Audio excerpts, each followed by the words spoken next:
Hey,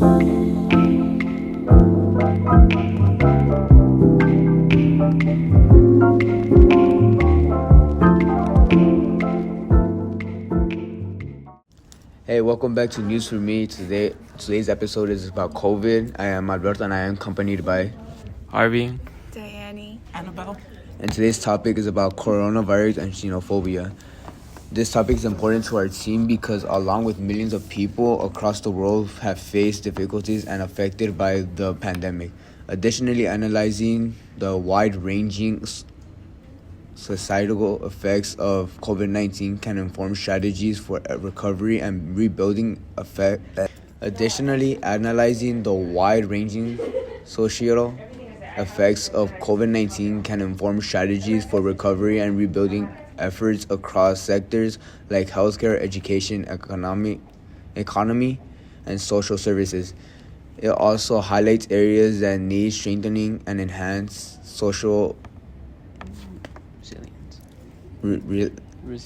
resilience, highlights areas and niche against future pandemics or crises such as community infrastructure, trust in governance, and mental health support systems. Some key terms to look out for while we're talking about this is a pandemic was pathological phenomenon, which just means the study of the determinants, occurrences, and disruptions of health and diseases is defined population.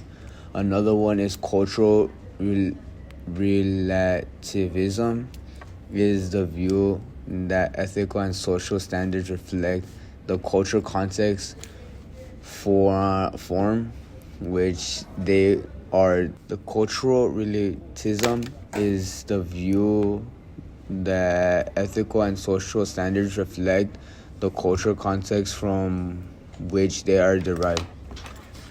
Xenophobia of COVID-19 are considered a cultural phenomenon because of prejudice.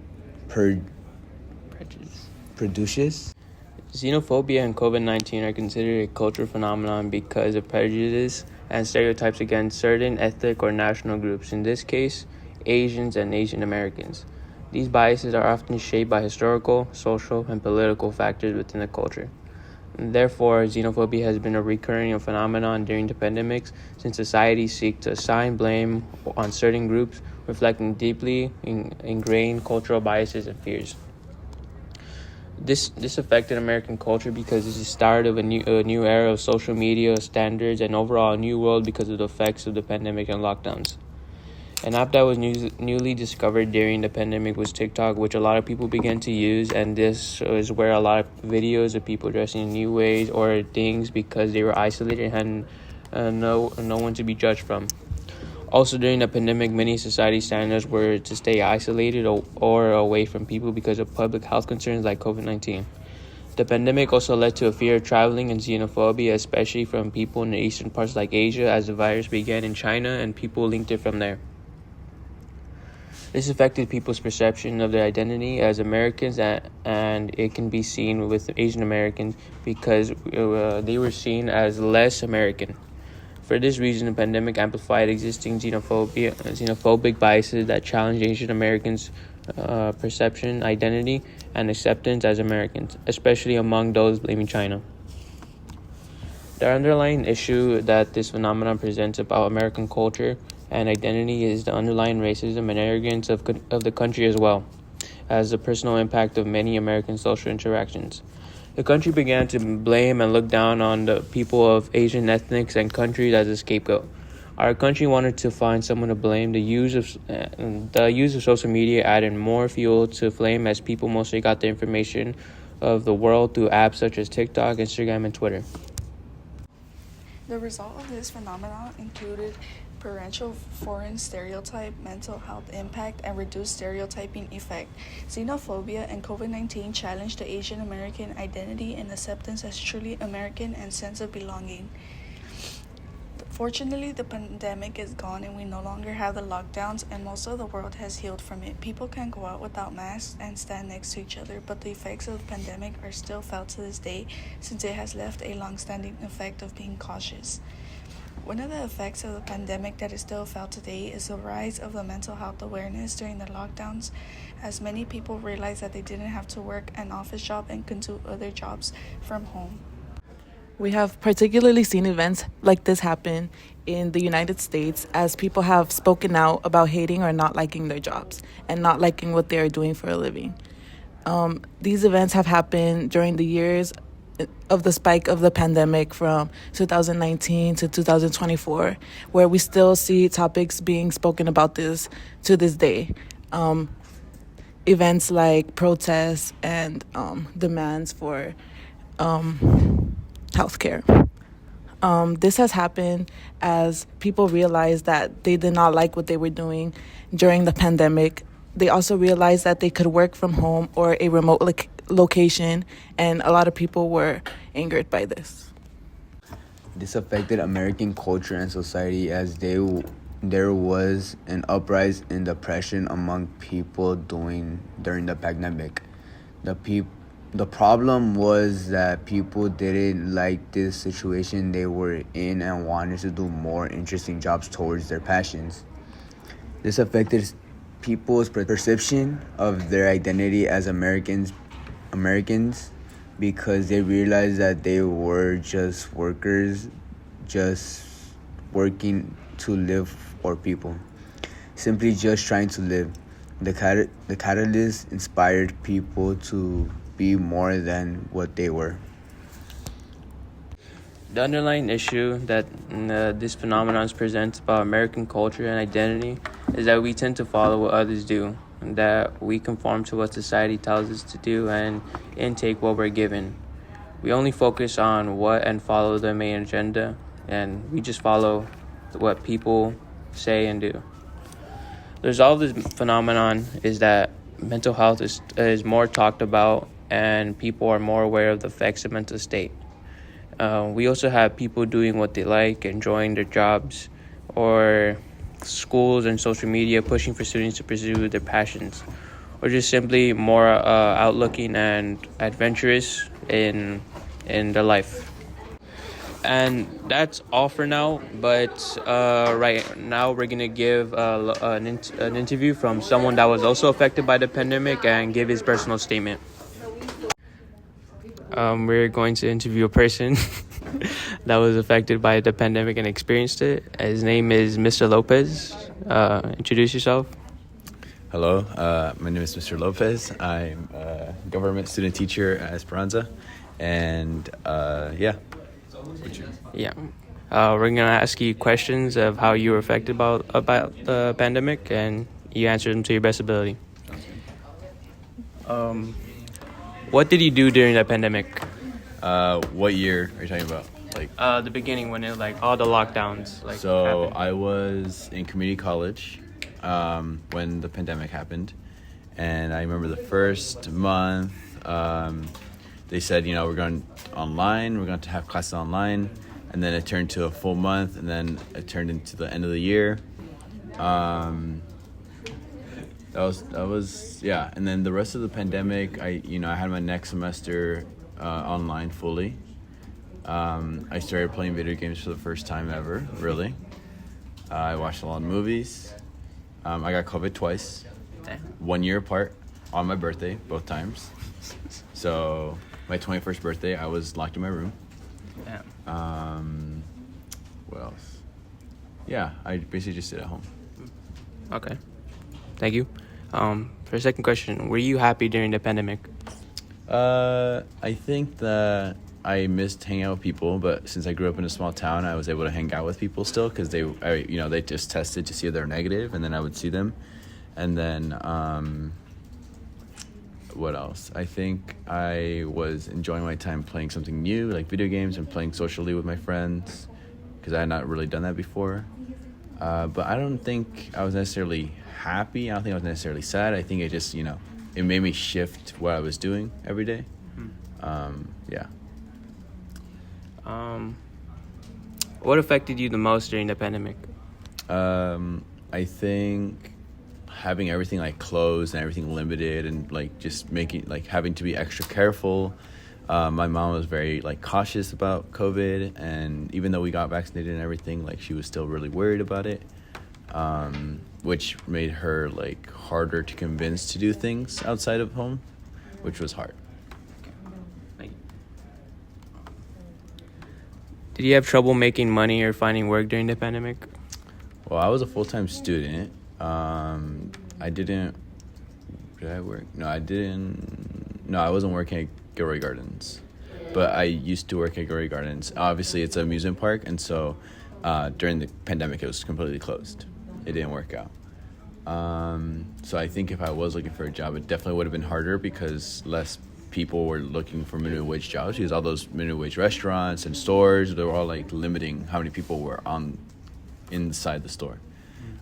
So that probably would have made it harder. Thank you. How do you think the pandemic and the lockdowns affected the world? I think it caused a lot of people to have social anxiety because they didn't know how to interact with people. I think it caused a lot of people to be addicted to their phones because that's the only kind of social connection they could have with other people, was like through Skype or Zoom, FaceTime. I think it put a highlight on how much people rely on certain things and how much people rely on other people, and just how social people are. I think it also, I think it caused a lot of economic differences to come to light more, because people who had the ability to work from home, who had internet, who had schools that had more resources, were able to keep on learning, whereas those that didn't had a gap in learning. So that was interesting. Yeah.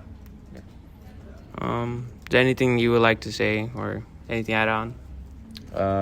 I think that it was interesting being in the pandemic during like a midterm election year no, it wasn't even an election year. It was just interesting being at school, and I got really lucky because I was already living at home.